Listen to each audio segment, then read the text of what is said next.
Okay, yeah, so I've been in healthcare for a long time, over 30 years now, and that. But what I really got excited about was, with going through the pandemic, and as well mentioned the pandemic, it's really, I think, brought to light the many concerns we have in long-term care. And so the first part that I want to say is ditto to everything Karen said in terms of what we're seeing, what we're experiencing, and how it's a struggle for us personally and professionally to see this amount of struggle in healthcare, and especially in long-term care. I often say to people, long-term care is not sexy. It's just not sexy. It's not work that everybody is running to do and that. When I was working with Jim Pattison, if I said I needed a new piece of machinery for some surgery or something like that, they'd be throwing money at me. But long-term care doesn't get money thrown at it. And in fact, we all work within where, families say, well, are you understaffed today? And I'm like, no, I have all my staff that I have a budget for here today.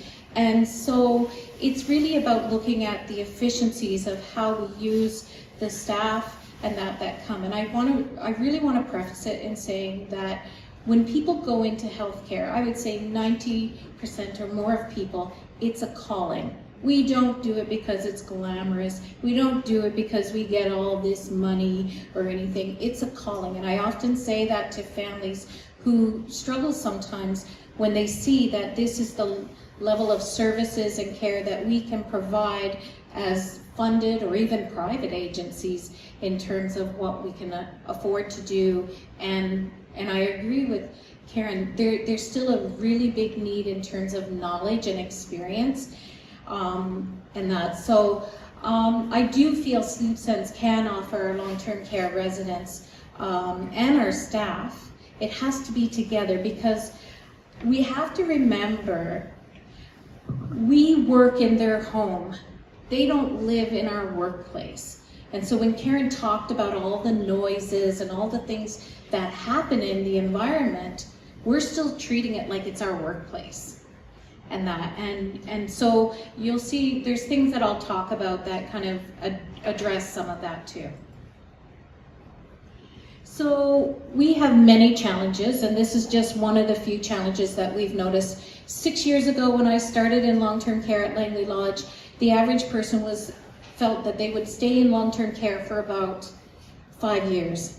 Today, the average person is probably 18 months or less. More and more we're seeing people that are transferred to long-term care that are even passing away within a few months. So we're seeing more and more of that. Not all our beds have bed alarms. So when I first went to Langley Lodge, we had some beds and they said, oh, they have alarms on them. And so if somebody had a fall risk, we were moving that bed along and putting it in a different room and we were moving these beds around. So then we were finding that, okay, we need more bed alarms, but we don't have money for all these beds. So then I had gotten this little sensor, and I swear, if you put your leg out like this, it would go, burn, and the residents would be terrified. And imagine that happening at 2 a.m. when all you want to do, you want to go and have a pee. That's all you want. Peacefully get up and have a pee, but then all of a sudden this alarm goes off, and it's not connected to anything. It's just in your room telling me, supposedly, who's down the hallway or some care provider, that you just got out of bed and you're a fall risk. So I may or may not hear that. I might even be with another person and that. So we were really struggling, and I have meeting notes that show it. I have my occupational therapists and physiotherapists and nurses saying, okay, this resident A needs a bed alarm. Well, we don't have a bed alarm. Okay, but do we take, what's her name? She hasn't fallen for 2 weeks. Should we take her bed alarm now and just put it in this bed? And I see people nodding. So if you're working in long-term care, you know exactly what I'm talking about. And now it becomes an ethical issue. And you know what? Sometimes we would get it right and we'd move that bed alarm and things would be okay. Other times we'd move that bed alarm and the next thing you know, the person we took it from was on the floor and injured. So we didn't have all the tools, and we were trying to make good decisions, But people were saying, I don't want to be responsible for this person, you know, not having a bed alarm or having the equipment that they need. And in the last few years, we've also learned you can order equipment, but it sure takes a long time to get it to. You could be waiting months or years. I still have things I've ordered at the beginning of the pandemic that have never showed up yet in terms of equipment. So that was like some of our issues in regards to this. So when I met Jessica and Vesa, and they have been amazing. When someone said they're collaborators, I want to say that's with a capital C. They don't just, you know, it's not just a word you throw out there. They truly do collaborate. And you'll see in terms of some of the stuff that we've been able to achieve together and brainstorm. And, you know, they really do want to make things better and understand. So one of our challenges, and this is a big one, anybody in long-term care knows every fall usually means a decline for our residents and the people that we're caring for and that. So now with Sleep Sense, we get real-time alerts when somebody is out of their bed and that. It's not, I mean, it's kind of a bit of a, I don't know how to explain it. You're not going to prevent falls in the sense of the alarm isn't going to stop someone from falling out of their bed, but hopefully you can get there in time to prevent the fall in that sense. At least we know they're out of bed. We also used the Sleep Sense with residents that we felt needed to be closely monitored, and that in terms of their fall. So the people who had a fall risk were our number one priority. Not everybody in long-term care are a high fall risk. So for those people, we had what were called control boxes. So that alarm went directly to our phone, not just on our computer screen and that. And it wasn't in their room. It wasn't alarming them like this other device I had bought and failed. And then the other thing that we talked about, I think Karen talked about this a lot, is sleep.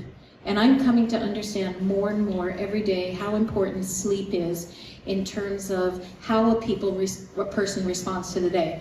I don't think any one of us could say if you're up all night, you're the same person that responds to things that might irritate you, somebody, you know, or, you know, making decisions and that. It's the same for all of us. We might be able to do 1 day or 2 days without a lot of sleep, but try that for a long period of time.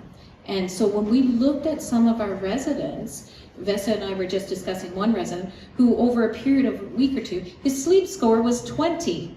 Now it goes to 100, 100's good. 20, imagine functioning like that with no sleep for a long period of time. And that's what some of our residents were experiencing.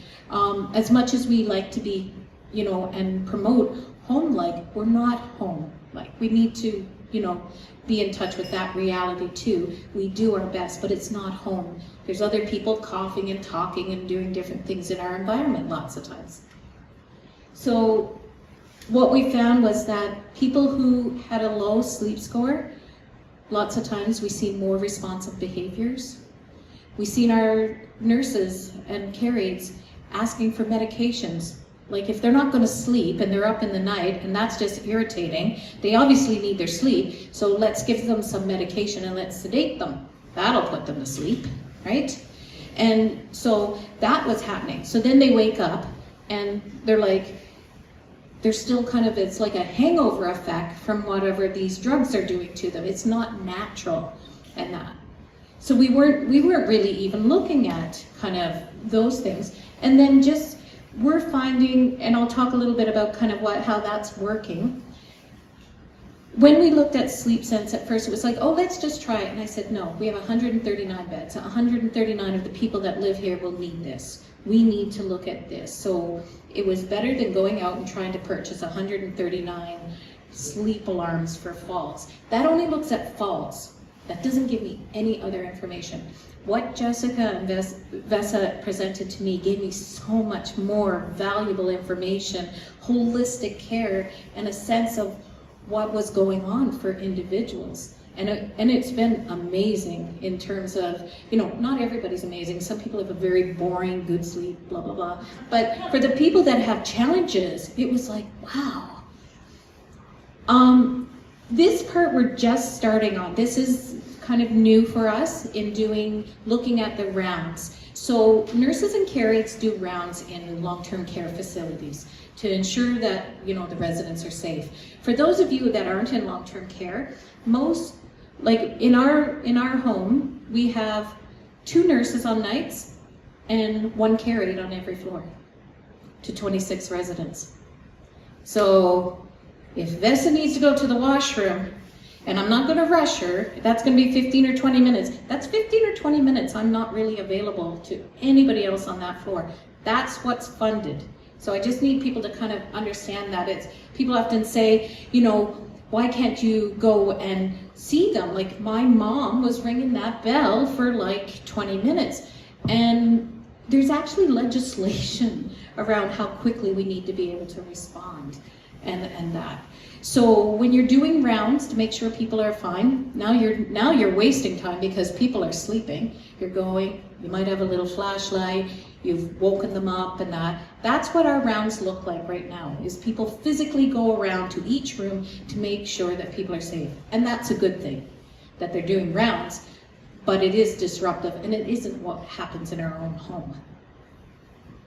So we have started with TalkTech and doing what we can now do on the computer. We can see everybody on that home area. So if I've got 26 residents, like I said, we can see that 24 of them are asleep. We see their respirations, we see their blood pressure, or not blood pressure, sorry, pulse. So we don't need to go into that room and wake them up.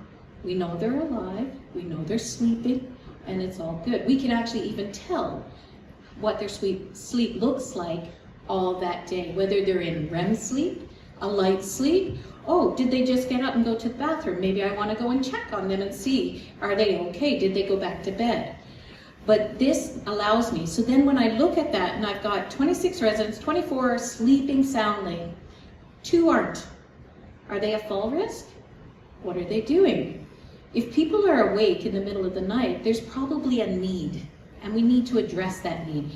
Did they want a glass of water? Do they need assistance going to the washroom? The other thing that I didn't put on here that needs to be addressed is that with the number of people that we have with dementia, many of them don't know how to use a call bell. So they're not going to tell us. They often forget that they have to use a walker to get to the washroom. They might get up and just walk and fall. So this tells us right away whether they got out of bed and what their sleep looks like.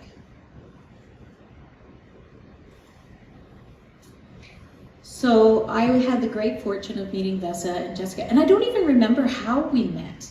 I think, you know, but anyway, it was great. So we met, and that was in January, February. We did a little trial. We started out with, like, I think maybe 9 beds or something, and it was amazing to see what we could do. And then, like I said, you know, made the decision right away. Like, you know, if you're going to jump in, you might as well go all the way in. Why put a toe? We needed this. We had no other solutions. There were no other solutions out there for me except to start looking at buying expensive beds, and maybe I could get another 10 and we'll just keep pushing them around. We'll use our staff to just push beds around to whoever needs them and try to prioritize and not be in an ethical dilemma. Not much of a choice, really. Then we loved it so much that we start using it now with our new admissions. We use the control box that goes with the sleep sense that goes to the nurses, and it gives us more information. So we can now look at the first 2 weeks when a resident is moving in, and it's a really challenging time we're looking at, and kind of go, how are they adjusting? Are they sleeping? What's going on with them?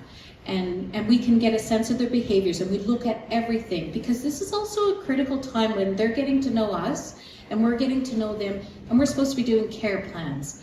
And we also believe at Langley Lodge about personalized care plans, kind of like what Karen said. Not this, okay, everybody gets this, tick, tick, tick, and if you looked at a care plan and everybody's care plan would look the same. That's not our vision, that's not our values. It's personalized care, and that will look very different for different people.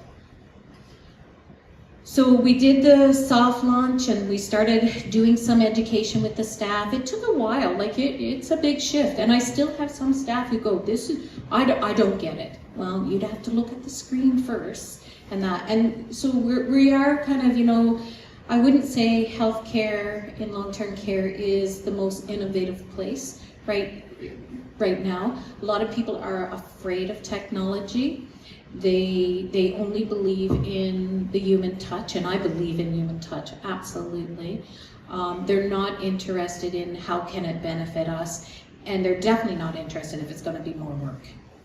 No. What are you doing now, Lisa? You're going to create more work for us, more documentation. Oh my God, I don't even have enough time to do what I'm doing right now. So that's what we face, and that's change management. And so I am still working on that buy-in with some people, and other people absolutely see the value. And when I go over the 2 case scenarios that we did, you can see how it would be easy to buy in. And I think education is good with healthcare providers. I think anecdotal stories, things they can relate to. When I start going through things and it's more like a scenario with the whole team, you can't get people to be quiet. They all have ideas. They all have great solutions in that. But if it's just kind of, we're going to do this, we're adult learners. One, it's got to be short. It's got to be, hands-on. We're visual learners, a lot of us, as we age, and that more so. And touch, we have to touch it. We have to, show me how to move those buttons and that. So this is one of our residents, lovely gentleman. He is living with Parkinson's disease, and he's been quite distressed at the speed of the progression of the disease and that right now. He's actually, this gentleman is depressed, he has anxiety, he's talked about medical assistance in dying and that, and it's been really, really tough on him. And so we have these care aides that are on the floor, like I told you, and every time she would go and check his room, she said, oh no, like, how's he sleeping? Because he's telling us, I'm not sleeping. Okay, that I can take as a truth. This person is cognitive. And they're saying, no, he's sleeping. Every time I check on him, he's asleep. Well, he might be in bed and his eyes might be closed, and maybe he doesn't want to have a conversation with you at 3 a.m., but he is not sleeping. So what we found was that with Sleep Sense, we could actually see when he was sleeping in that. And you can see his sleep score is only 50. So he actually was awake for periods of time, and that you can see the yellow lines when he was getting up out of bed and that, and so he was getting up often during the nighttime and that. And just because there's one care aide, remember, 26 residents, I got up to pee, you didn't see me, but it didn't say that it didn't happen, right? So we can't be everything and have eyes and ears everywhere. But the data doesn't lie. It tells us what's going on. And I mean, I believe my residents when they tell me things. And even if he did sleep, he obviously didn't feel rested. It wasn't good sleep. And that. So it's using the Sleep Sense was actually way more concrete, more valid, and that than somebody going into a room and looking. We could look at his sleep, we could look at his medications. We've done medication changes, so we can often see, did that medication help or not help?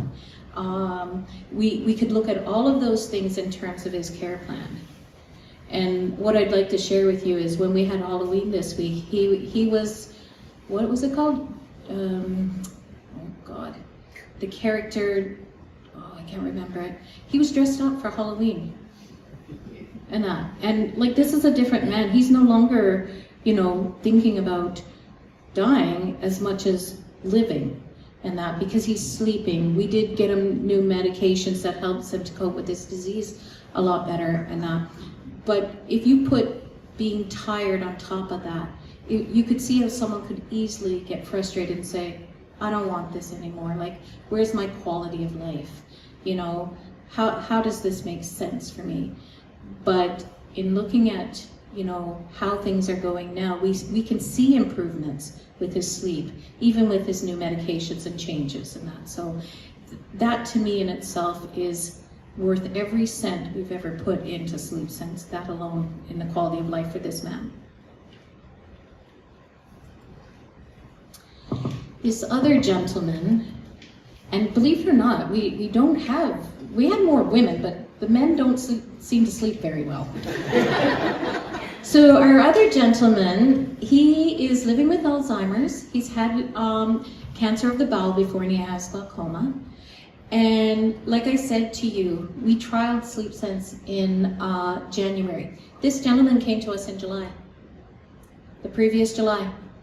Nothing changed about his sleep. We had nothing to go on to kind of go, he doesn't sleep very well, except that he got up a lot. Again, what a nuisance. There's people wandering all over the unit at 3 a.m. and you're trying to get people back to bed and redirect, and sometimes that doesn't work. And you know, so you want people to be sleeping because that's what's good for them, not about us. So often, when January came around, I think he was the very first person that the staff identified. Oh, can Mr. Such and Such have it? Like, we need to know more about what's going on with him. He's up every night, and he's up 3 or 4 times, and he's up for, you know, hours at a time and that. And it's okay for someone to be up. Certain people can get up and be quiet, and other people are not so quiet. And so then you think there's a party down the hallway somewhere, and a lot of our residents wander or exit seeking, you know, as Karen said. So now they're going into people's rooms and that, and it can be quite disturbing, but it's not anybody's fault. We don't know necessarily what they're looking for, what they're thinking at that time. So when we did the SleepSense, we found that this gentleman, he wasn't sleeping at night, but man, could he power nap during the day. He was getting like 4.5 to 5 hours of naps in. No wonder he wasn't sleeping at night. Now remember, July to January, we didn't really notice that. We were busy. We had 25 other people that had needs, and they were ringing their bell and that. But I mean, if you're quiet, you kind of tend to get not necessarily forgotten, but you're not the priority. He's sleeping. So people were not documenting his naps. They weren't making note of how much he was napping in that. And so what we did, once we had, you know, a chunk of information, we went, this is why he's not sleeping at night. He is up all night because he slept all day. So we had to help him to shift his naps and that. I think, Vessa, we talked about it when we first did his sleep, 20%. 20%, awful. And now, I mean, it's much better. And he's sleeping, we worked it out the other night, he slept 9 hours and 40 minutes. I don't even know if he got up to pee that night when we looked at it. But no naps.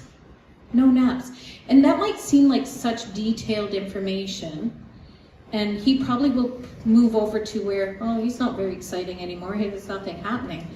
But coming into long-term care is a huge transition for anyone, let alone if you have dementia and, you know, memory issues, and, you know, even if you're cognitive, it is so life-changing, you know, and especially during the pandemic when families were separated from their loved ones and that.